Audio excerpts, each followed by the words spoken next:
नमस्कार दोस्तों, मध्य प्रदेश में विधानसभा चुनाव संपन्न हो चुके हैं। रिजल्ट का इंतजार चल रहा है। 3 दिसंबर की डेट तय की गई है जब सभी को पता चल जाएगा कि किस विधानसभा सीट से कौन उम्मीदवार विधायक बना है, किसको कितने वोट मिले हैं और कौन सी पार्टी की सरकार बनने जा रही है। लेकिन इससे पहले भी इस वीडियो के माध्यम से आपको जान पाएंगे कि आपकी सीट का क्या हालचाल है, आपकी सीट का रुझान किस तरफ है, आपकी सीट में वोटर्स का क्या मानना है। आज हम लेकर आए हैं मध्य प्रदेश की विधानसभा सीट मऊगंज, जो कि अब जिला बन चुका है। जिले के रूप में ये सीट अस्तित्व में आ चुकी है। मऊगंज विधानसभा सीट रीवा से अलग होकर मऊगंज 53वां जिला बन चुका है। दोस्तों, आपको बता दें, मऊगंज विधानसभा सीट में ज्यादातर जो भी मुकाबले हुए हैं कांग्रेस और बीजेपी के बीच ही मुकाबले होते आ रहे हैं।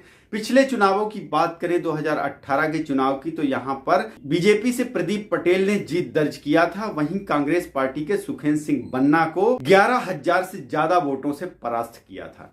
इस विधानसभा चुनाव यानी कि 2023 के विधानसभा चुनाव में दोनों यही सेम कैंडिडेट हैं, लेकिन एक तीसरा कैंडिडेट यहां से उभर कर सामने आ रहे हैं, निर्दलीय भी, जो कि इस खेल को बिगाड़ भी सकते हैं, क्योंकि बहुत ही सशक्त कैंडिडेट इस विधानसभा सीट से निर्दलीय चुनाव लड़ रहे हैं। वहीं बीएसपी और सपा भी अपनी नजर गड़ाए हुए बैठी है, टकटकी लगाए बैठी है, कब मौका मिले इस सीट को हथिया ले। 2018 के चुनावों की बात करें तो यहां पर प्रदीप पटेल ने सुखेंद्र सिंह बन्ना को 11,000 से ज्यादा वोटों से हराया था। जहां बीजेपी के प्रदीप पटेल को 47,753 वोट मिले, वहीं कांग्रेस पार्टी के सुखेंद्र सिंह बन्ना को 36,661 वोट मिले। तीसरे स्थान पर रहे यहां से समाजवादी पार्टी के मृगेंद्र सिंह, जिनको की 28,413 वोट मिले। वहीं बीएसपी कैंडिडेट चौथे स्थान पर रहे। दोस्तों, मऊगंज विधानसभा सीट कभी किसी का गढ़ नहीं रहा है। किसी एक समय पर एक विशेष पार्टी का वहां पर दबदबा होता है, लेकिन मऊगंज विधानसभा सीट से हर दल ने कभी न कभी जीत दर्ज किया है। बीजेपी, कांग्रेस, बीएसपी, भारतीय जनशक्ति पार्टी, इन सभी पार्टियों ने इस विधानसभा सीट से कहीं न कहीं अपना प्रत्याशी जिताया है। यहां इस सीट से तो बहुजन समाज पार्टी की आईएमपी वर्मा ने लगातार 3 बार चुनाव भी जीता हुआ है। अगर हम पिछले 30-40 सालों की बात करें, 30 साल के 1990 के दशक में यहां से कांग्रेस पार्टी के उदय प्रकाश मिश्रा ने चुनाव जीता था।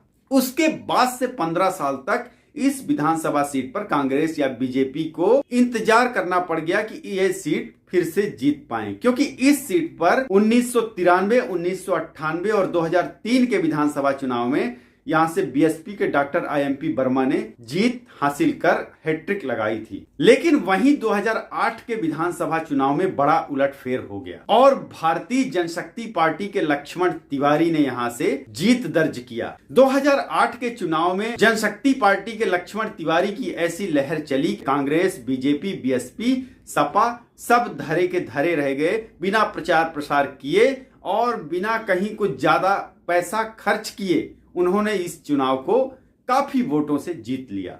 आपको बता दें, भारतीय जनशक्ति पार्टी जो है उमा भारती ने गठन किया था जब बीजेपी से वो अलग हो गई थी। बाद में लक्ष्मण तिवारी जी ने अपनी खुद की पार्टी सवर्ण समाज पार्टी भी बनाई। इस बार लक्ष्मण तिवारी सिरमौर विधानसभा सीट से चुनाव लड़ रहे हैं। आप लोग ये वीडियोस देख सकते हैं। मैं रीवा विधानसभा की सारी सीट्स में कवर कर चुका हूं। इन वीडियोस के माध्यम से आप जाकर बैक देख सकते हैं ये सारे वीडियोस। दोस्तों, मऊगंज विधानसभा सीट के अगर हम वोटर्स की बात करें, यहाँ के जातीय समीकरण की बात करें, तो यहाँ पर 18% ओबीसी, 19% एसटी और 14% एससी वोटर्स हैं। वहीं 45% सामान्य वर्ग का वोटर्स है, जिनमें की 32% के आसपास ब्राह्मण है। लेकिन वहीं अगर हम कुल मिलाकर इस समीकरण को देखें तो यहाँ पर 50% से अधिक वोटर्स पिछड़े समाज से आते हैं, जैसे कि ओबीसी, एसटी, एससी। लेकिन जो विधानसभा सीट पर ज्यादा असर डालती है वो है ब्राह्मण और ठाकुर, सामान्य वर्ग।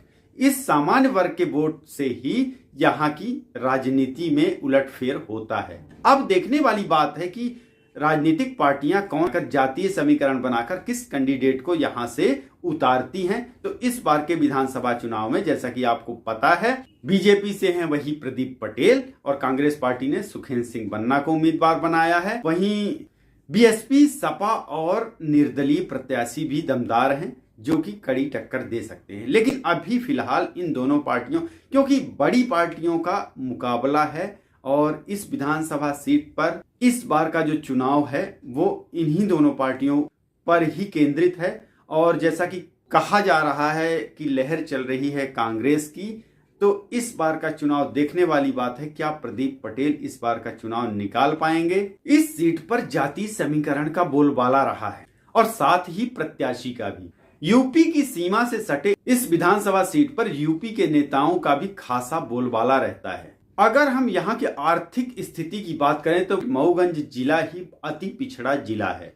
अभी तक तो रीवा के अंतर्गत आता था, तो इसका आकलन करना मुश्किल था, लेकिन अब संभव है कि इस यहाँ पर विकास के कार्य हो पाए, क्योंकि यहाँ पर सिंचाई की व्यवस्था नहीं है, यहाँ पर मेडिकल की सुविधा नहीं है, बिजली की समस्या बनी हुई है। अगर हम इस क्षेत्र के इतिहास की बात करें तो यहाँ कभी राजपूतों के सेंगर कबीले का राज हुआ करता था। 21वीं शताब्दी में मऊ राजाओं का भी शासन हुआ करता था।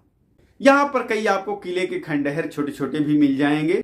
साथ ही यहाँ पर हाटवेश्वर नाथ मंदिर है जो काफी प्रसिद्ध है और सावन के महीने में भव्य मेले का भी आयोजन होता है इसी मंदिर परिसर पर। बराओं में गणेश धाम की भी प्रतिमा है। मऊगंज एक कृषि प्रधान क्षेत्र है, जिला है। यहाँ पर लाल और काले पत्थर बहुतायत मात्रा में पाए जाते हैं, जिसके चलते यहाँ पर पत्थर तोड़ने की व्यापारी भी खूब हैं। मऊगंज झील के किनारे स्थित वाटरफॉल के लिए भी प्रसिद्ध है और यहाँ पर एक औद्योगिक नगर है घुरेहटा, जिससे कि थोड़ी बहुत उद्योग धंधे चलते हैं और आर्थिक लाभ मिलता है। तो दोस्तों, इस बार का विधानसभा चुनाव, मऊगंज का विधानसभा चुनाव संघर्षपूर्ण चुनाव रहने वाला है। देखने वाली बात है क्या प्रदीप पटेल बीजेपी को जीत दिला पाते हैं या फिर यहां से सुखेंद्र सिंह बन्ना चुनाव निकाल ले जाते हैं।